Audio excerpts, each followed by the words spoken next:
Alhamdulillah. Wassalatu wassalam ala rasulillah wa ala alihi wa sahbihi ajma'in. Amma ba'd. A'udhu billahi minash shaitanir rajim. Bismillahir rahmanir rahim. Wa ma khalaqtul jinna wal insa illa liya'budun. Rabbi shrah li sadri wa yassir li amri wahlul 'uqdatam min lisani yafqahu qawli. The respected people on the dais, my respected elders, and my dear brothers and sisters, I welcome all of you with the Islamic greetings. Assalamu alaikum wa rahmatullahi wa barakatuh. May peace, mercy, and blessings of Allah subhanahu wa ta'ala be on all of you.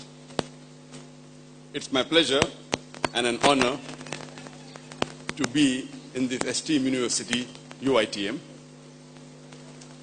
And the topic for this evening's talk of mine is, what is the purpose of our life? This is a question which very few people really think, that what is the purpose of our life? What is the purpose of our existence? What are we doing here? What are we here for? Let us start analyzing from here itself, and I would like to ask the audience this question, that how many from here have ever thought the reply, the answer to this question, what is the purpose of our life? Please raise your hand. How many from the audience have ever thought, at least once in our life, the reply to the question, what is the purpose of our life? Please raise your hand.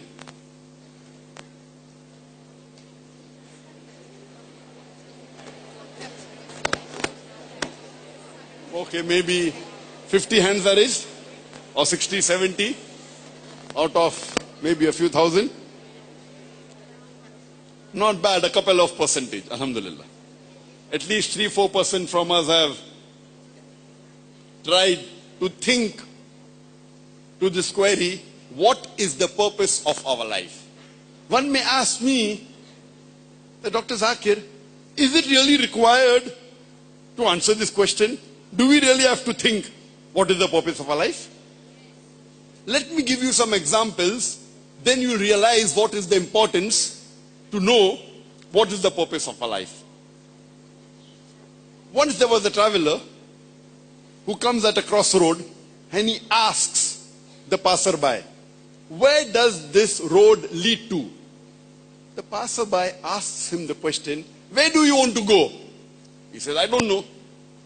So the passerby replies, then it makes no difference which road you choose. If you want to go anywhere you don't know, then it makes no difference which road you choose, because you have no goal.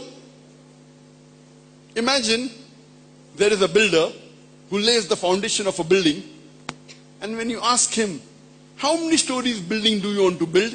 And he says, I don't know. What is the area of the building which you want to build? He says, I don't know. That means he has no goal.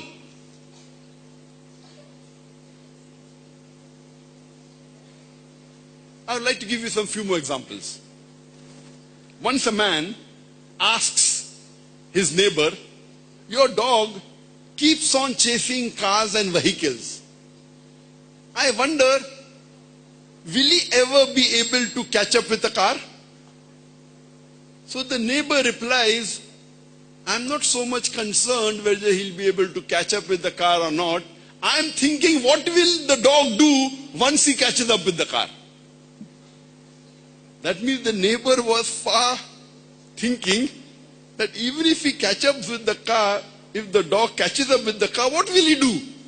That means the dog has a purposeless goal. Goal is there to catch up with the car, but purposeless goal. And many of us human beings, we have purposeless goals. When we ask most of the human beings, what are you doing?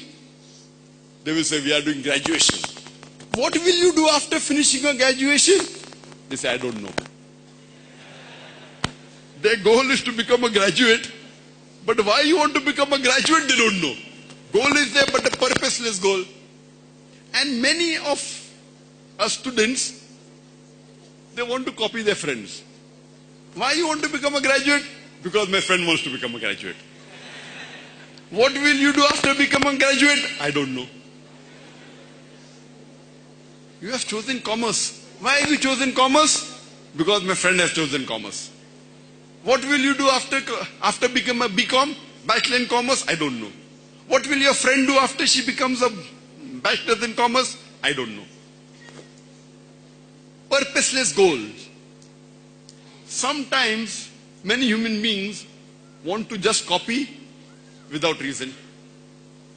Some of us human beings, we want to copy celebrities, film stars, actors.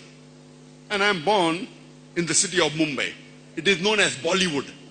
You may have heard of Mumbai. It produces the maximum number of films in the world, more than even Hollywood. I was born in the city called as Mumbai, which is Bollywood. And we find in Mumbai many people coming from villages all over India coming to Mumbai. When you ask them why, they have seen the Hindi movie where the actor Amitabh Bachchan comes to Bombay. Overnight he becomes a multi-millionaire. Within a few days he becomes a multi-millionaire. So these poor people coming from all the villages of India, they think that if they come to Bombay, they too will become a multi-millionaire overnight. Just copying actors and actresses. Some of us human beings, we copy models. And when you ask someone, why did you buy this Santro i10 car? So he will tell you, because Shah Rukh Khan comes in that ad. Shah Rukh Khan drives Santro i10. Shah Rukh Khan is one of the famous actors. I think he's famous. He's even famous in Malaysia. MashaAllah. See? Shah Rukh Khan means everyone knows Shah Rukh Khan. I did not know that Shah Rukh Khan and Amitabh Bachchan are so famous here.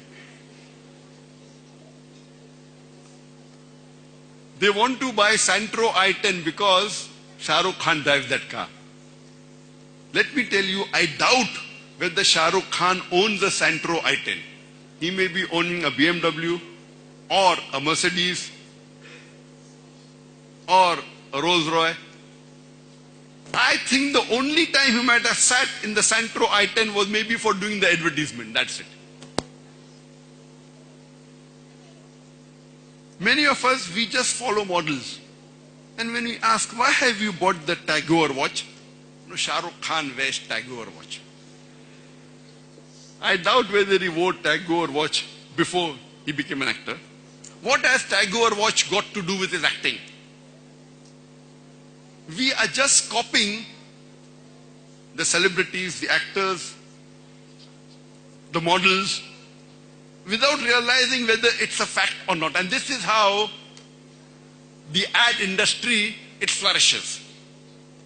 It is more of an artificial world.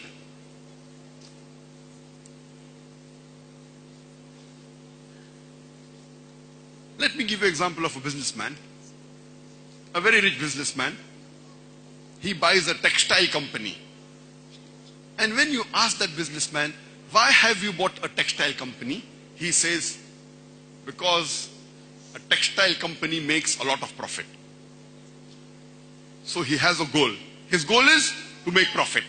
But when we ask him the question, what profit do you make in textile industry? He says, I don't know. Do you have a feasibility report of this textile company? He says, I don't know. Have you hired a CEO who's expert in textile? He says, no. Do you know where to buy this textile raw material? He says, I don't know. Where will you sell the textile? I don't know. So he has a goal to make profit, but no planning. This is an example of a businessman who has a goal. He wants to make a profit, but no planning. Let me give you another example. There is a student in the science university, and his goal is to become the best scientist of the world. So he does a research. Who is the best scientist that has ever been born in human history? And he gets the answer, Isaac Newton. He has a goal to become the best scientist in the world. His research is correct. The best scientist is Isaac Newton.